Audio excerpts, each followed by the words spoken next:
નમસ્તે એવરીવન, હું છું હેતલ અને આપ સાંભળી રહ્યા છો 90.4 FM રેડિયો સ્ટેશન. એક સુંદર લઘુકથા આપની સમક્ષ રજૂ કરવા જઈ રહી છું. આશા રાખું છું આપને પસંદ આવશે. સાંસારિક મનકા એટલે કે માણસો ઈચ્છાની સાથે જ જીવતા હોય. આપણી ઈચ્છાઓની પૂર્તિ માટે જ જાણે જીવતા હોઈએ છીએ. પણ પ્રશ્ન એવો થાય છે કે ઈચ્છાઓ કેવી હોવી જોઈએ? ઈચ્છાઓ તો ભગવાનને મેળવવાની હોવી જોઈએ, ભજન કરવાની હોવી જોઈએ અને જીવનમાં નિસ્વાર્થ પ્રેમ બીજાને આપવાની હોવી જોઈએ. પોતાના સુખોને બીજાને આપવા અને બીજાના દુઃખોને પોતે લઈ લેવા, સ્વીકારી લેવા ઈચ્છાઓ તો એવી જ હોવી જોઈએ ને. આવું જ સંસારમાં એક કુટુંબ રહેતું, એક ગામમાં એક કુટુંબ રહેતું.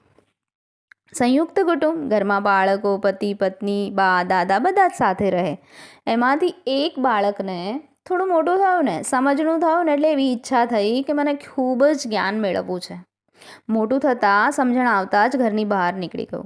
જ્ઞાની પુરુષોને મળવા લાગ્યું. ફરતો દરેક જ્ઞાનીને મળે અને એમની પાસે જે જ્ઞાન હોય ને એને ગ્રહણ કરે. હવે તો એ શ્લોકોનું રટન કરે છે અને ખૂબ સારું જ્ઞાન પોપટની જેમ જાણે તૈયાર થઈ ગયો. પોતાની જાતને પરમ જ્ઞાની માનવા લાગ્યો. હવે જ્ઞાન આવે એટલે સાથે અહંકાર તો આવવાનો જ હે ને. એક દિવસ ગામમાં પાછો આવે છે. હવે તો જુવાન થઈ ગયો છે ને, એ પણ પરમ જ્ઞાની જુવાન. ગામમાં એક દિવસ રાજા જાહેરાત કરે છે કે રાજાને પરમ જ્ઞાનીની જરૂર છે. તો આ ગામમાં કોણ છે એવો પરમ જ્ઞાની? આવી જાહેરાત થાય છે.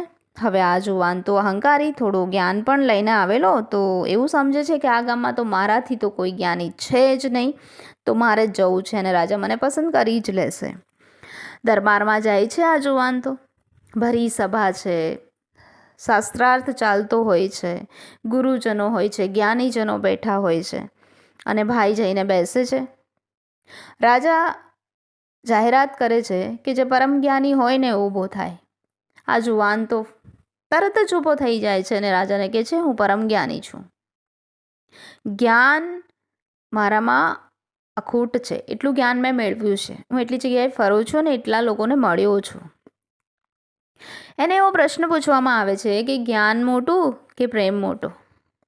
ત્યારે આ જુવાન જવાબ આપે છે, ઓફકોર્સ જ્ઞાન મોટું. જ્ઞાનથી માન સન્માન મળે છે, ધન મળે છે, બુદ્ધિ હોય ને તો બધા આપણી પૂજા કરે છે, તો જ્ઞાન જ જીવનમાં મોટું છે. આ વાત ખૂણામાં બેઠેલો એકદમ સાદો સીધો માણસ સાંભળે છે, જે બિલકુલ સાદા કપડામાં બેઠો હોય છે, જેની પાસે કોઈ અહંકાર જેવી વસ્તુ દેખાતી નથી. ઊભો થાય છે ધીરેથી અને એકદમ સરળ ભાષામાં બોલે છે કે ભાઈ મને સાંભળ. એ કહે છે, જ્ઞાન મોટું નથી.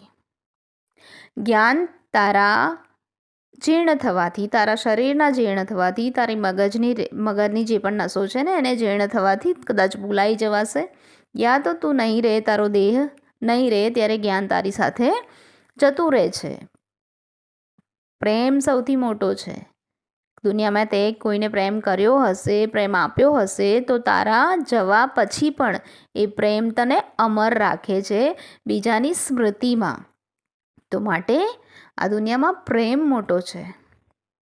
સભામાં બધા જ તાળીઓના ગડગડાટ સાથે આ વ્યક્તિને વધાવી લે છે ને રાજા કહે છે, જેણે પ્રેમની વાત કરી છે ને એ સૌથી મોટો જ્ઞાની છે અને એનો સ્વીકાર જ્ઞાની તરીકે ગામમાં કરવામાં આવે છે. આશા રાખું છું આ વાર્તા, આ લઘુકથા આપને ખૂબ જ પસંદ આવી હશે અને આપણે બધા જ જીવનમાં બધાને થોડો પ્રેમ આપતા રહીશું. Thank you.